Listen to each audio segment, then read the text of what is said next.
kausapin natin si mobile journalist Merrimon Reyes. Iklian lang natin to, Merrimon, kasi meron pa tayong isang mas mahabang discussion maya-maya with you regarding yung impeachment.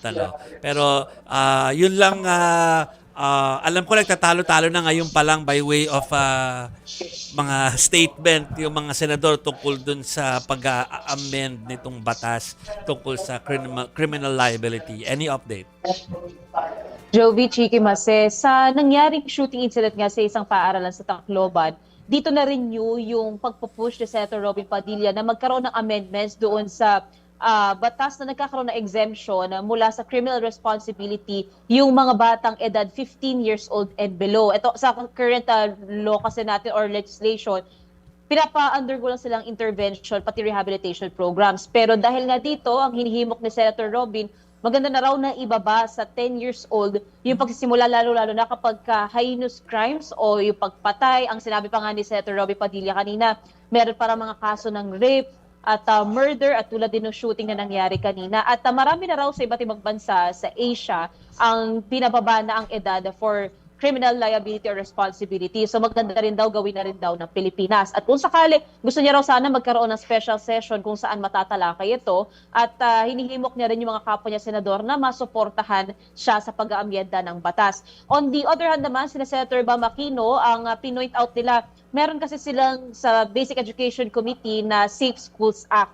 Dito nakapaloob yung mga kailanganing i-address at yung mga pwedeng protocol pagdating sa bullying, sa mga events or activities na ginagawa sa labas ng paaralan.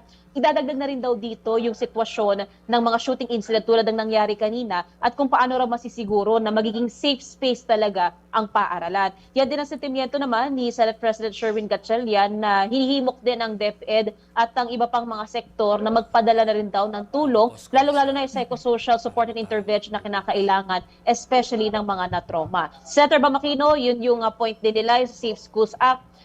Si Senator Loren Legarda, kanina lang din nakita rin natin na nag-express sila ng condolences sa pamilya nga ng mga nasawi at mas nakaka-alerto na raw ito at dapat bigyan na ng atensyon para masiguro na safe ang pagpasok ng mga bata, maging ng mga nagtuturo at staff sa paaralan. Balik sa inyo.